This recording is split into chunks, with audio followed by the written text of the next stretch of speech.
Before I get started with the webinar, I will give you a small gist about myself and the company. All right. So my name is Prashant. I work for Faveo Helpdesk as a business consultant.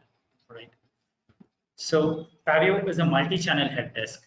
Today we have integrations with WhatsApp, Facebook, Twitter, specific phone services, email, and SMS services. All right. So the end users can get in touch with you via any of these channels. We are an ISO and NASSCOM certified company. All right. So we have more than 5,000 users across the globe. Every hook and corner, people are using Faveo today. All right. Hope everybody is able to see my screen now.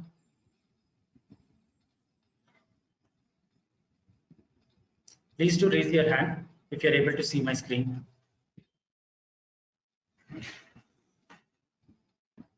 Perfect. So like I mentioned, Faveo is a multi-channel help desk. Today we have integrations with WhatsApp, Facebook, Twitter, specific phone services, email, and SMS services. So not only these supported channels, we also give you a self-support portal. The self-support portal will exactly look like what you're seeing on the screen. So here, the self-support portal is also completely configurable. Starting from the logo, the color, the texture, everything is configurable. All right, you can apply your company logo here. You can change the color, texture, everything is configurable. Quickly, I'll walk through of self-support portal firstly, right? So firstly, we'll go with knowledge base. Knowledge base is basically FAQs. Yeah, it's just like FAQs where you can add all the FAQs in the knowledge base.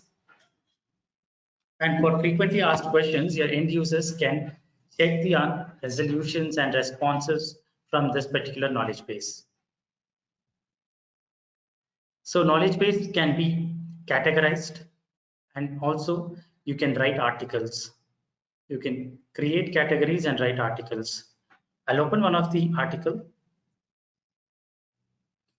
When I open one of the article, I'll be able to see all the text, images, photos, screenshots, videos, all that is configurable. You can upload photos, screenshots, text, videos, etc. Say, for example, even after checking the knowledge base, the end user doesn't get any resolution. At that point in time, the end users can also raise a ticket by clicking here, submit ticket.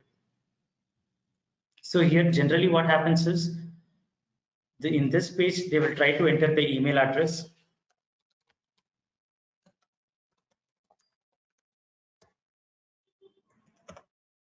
If it is not registered with the system, at that time, they can click here for registration as well.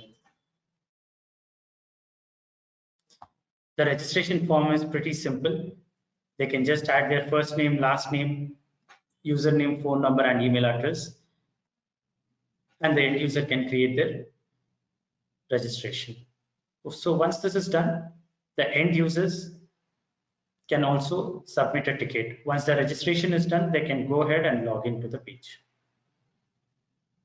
So we have 3 to 4 ways of login. One is you can directly log in mentioning your email address and password. Next, we have LDAP integration, which you can utilize. All right. And you can also utilize the social logins like Facebook, Google, etc. So now I'm logging in with my password. Whenever I log in with a username and password,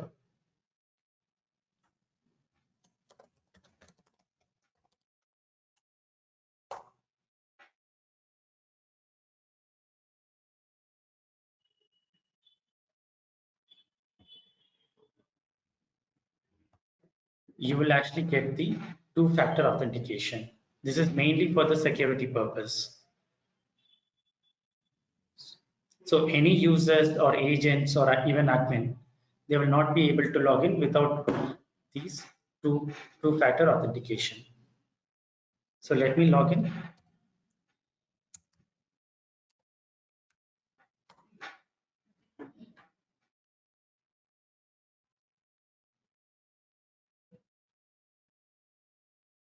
Yeah. So now we're going to see the agent panel. Agent panel is basically you and your team who will be responding to the tickets. I'll quickly walk through the dashboard.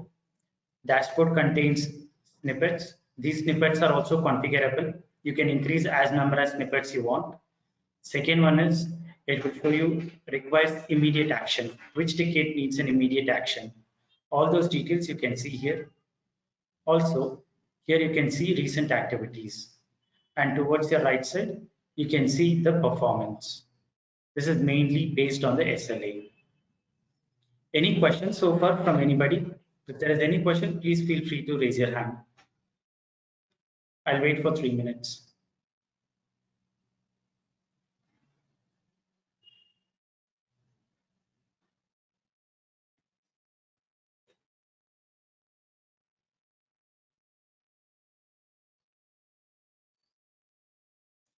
So there is no question from the team. Great. So let me proceed with the next one. Now in the agent panel, we'll see the inbox section. So inbox is the place where all the tickets will land in one central place. Every ticket starts from the priority. Blue color will be normal priority, green color will be low priority, orange color will be high priority, and the red color will be emergency priority. So every ticket comes with a unique ticket ID. It comes with a proper subject line, and you will be able to find out from where the ticket is come, who it is assigned to in the team, and which department that person belongs to. And if you have already configured organization, you can also see the organization here, from which organization the ticket has been created. This is pretty much what is possible in the inbox section. Also, towards your right side, you can see source of the ticket. Whether the ticket was generated via web portal or email or agent created behalf of the customer, or it was created through WhatsApp or Facebook, etc. All those details you can find here. Next comes the status of the ticket, whether the ticket is an open status or customer awaiting status or internal discussion, all those you can see here. Additionally, what we also give you is when the ticket was created and when it was last updated. Also, if the ticket is overdue, since how long it is overdue. And if the ticket is overdue today, it will show due today. And if it is already overdue, then you can see a overdue tag. Any questions so far from anybody?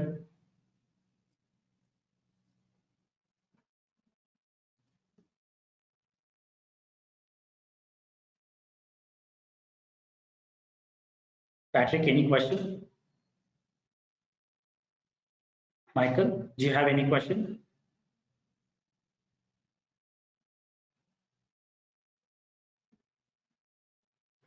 So I consider this, there is no any questions, I'll move forward. Thank you. Now let me open one of the ticket. So when I open a ticket, I'll have to assign the ticket. So we have two ways of assigning the tickets. One is round robin algorithm, where the ticket gets auto assigned to the available agent based on the criteria. Second one is I can also assign the ticket manually right here.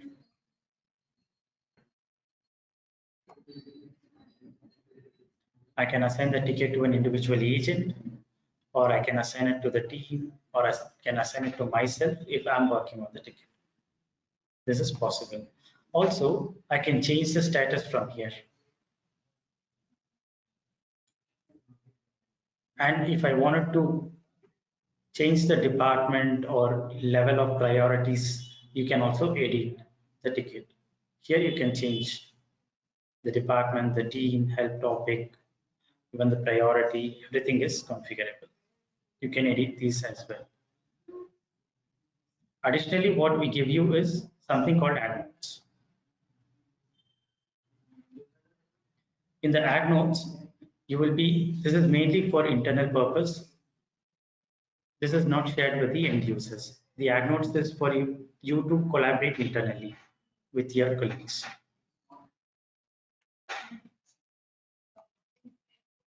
Any questions so far from any of the attendees?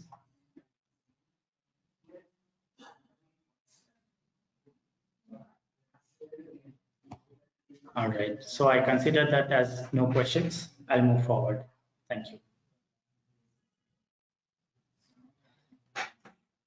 Now I'm moving on to the contacts.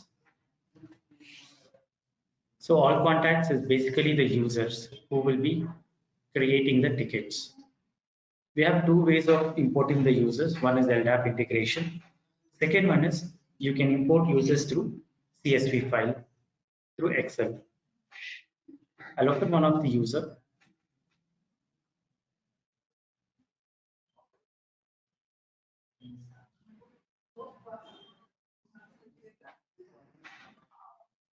When I open the user, I'll be able to see basic contact details of that user. Also, I'll be able to see how many open tickets are there, how many closed tickets are there from that user, how many unapproved and deleted tickets. Also, if I scroll down, I can see the log details. From which device did they log in, which platform of or OS it is, which browser, and the IP address. All those information I'll be able to see of that particular user. Any questions so far?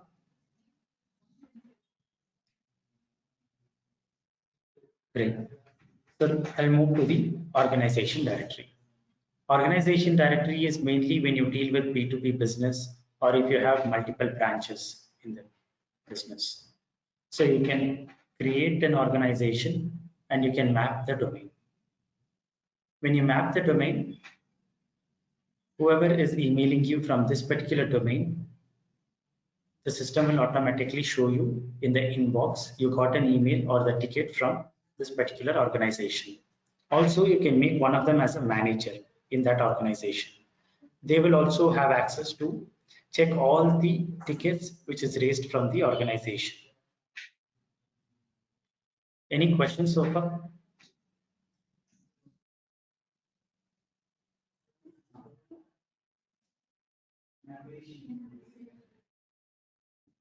Great. I consider there is no question. I'll move forward. Thank you. Now I'm moving on to the reports. We have various reports: agent performance, department performance, team performance, performance distribution, ticket volume trends, management report, turnaround time, help desk, in-depth report, all that. I'll show you more important and specific report, which is help desk in-depth report. In the in-depth report, you will be able to see overall how many tickets were received, how many were unresolved and resolved, and how many were reopened. Also, how many tickets met SLA and how many tickets did not meet the SLA. Also, you can change the graphs from here. We have predefined graphs which you can utilize. Also, if you want to filter specific reports, you can use filters. We have various filters which you can utilize.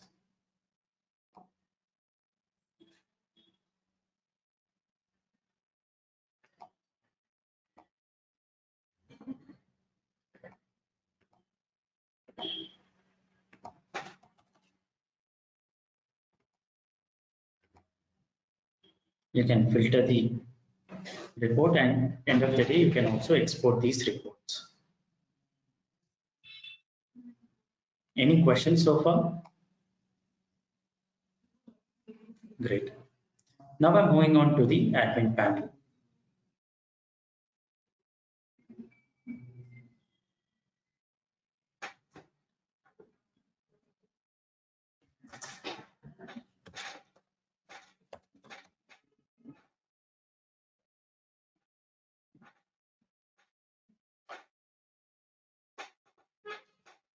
Meanwhile, if you have any questions, feel free to ask me.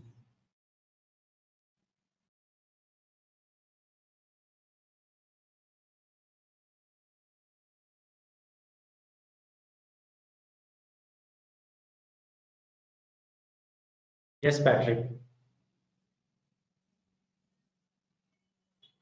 How are you, Prasant? I'm doing good, Patrick. How are you? Welcome back. I'm okay. Thank you.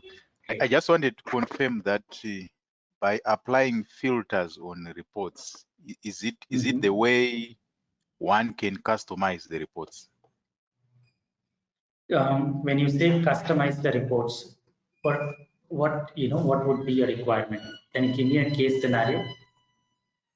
Yeah, I mean, from the reports that you have, the default reports that you have shown us, you have got the in-depth, the management, and other reports. And there is also a way of filtering the information that you would want to be populated on the report. So I'm just imagining that if a client wants maybe certain outlook of the reports, he or she must go through the filters, and then you'll be able to get the reports that they require. Right. See, our platform is built with open source, so our product is completely customizable. We can customize the reports as well, but it would cost you little extra, and based on the number of hours, we will give you the code.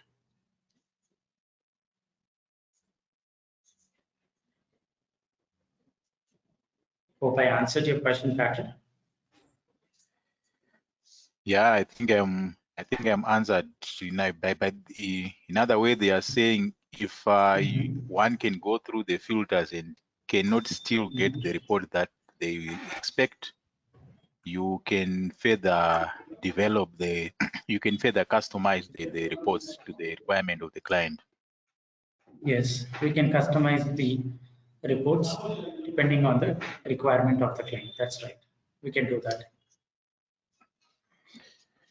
I think that's okay. I'm answered. Great.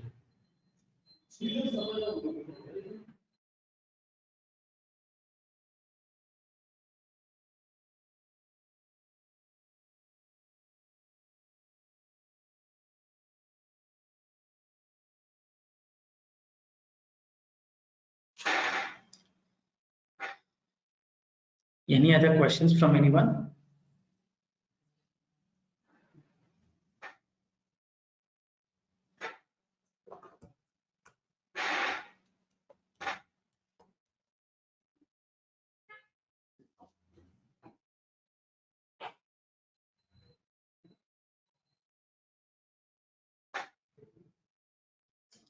All right, so I consider that as there's no more questions. I'll continue. So now we will be looking into admin panel. So in the admin panel, you can configure the entire system. Complete configuration you can do from here. I'll show you a specific requirements.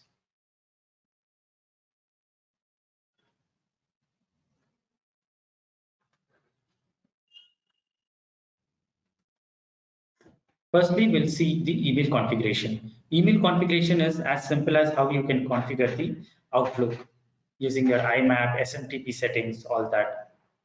And also you can create multiple emails. You can configure multiple email address for individual departments as well. Also, we have something called authentication. For example, companies will be using Microsoft account. For them, we have something called OAuth authentication, which you can utilize for the Microsoft email address. Now I'm moving on to the business hours. In the business hour, you can configure n number of business hours. Also, you can add your yearly holiday list. So based on the business hours, your SLA will be enforced. Now I'm moving on to the SLAs. So you can use multiple SLAs. You can create multiple SLAs. I'll open one of the SLA. Here you can configure the SLA. Low priority ticket should be responded within 2 hours. I can make it 2 minutes, 2 days, or even I can make it 1 hour, etc. And it should be resolved within 16 hours. I can configure this as well. Also, operational hours also I can identify who will be using. What system is doing is it is not only giving a trigger, it is also giving a notification. For example, if the first response is not happening within 2 hours, who should get the notification? Assignee of the ticket. Secondly, who should get the ticket? Assignee. And within 30 minutes, it is not responded. Then it should go to the department manager or team leader. This is completely configurable. Any questions so far?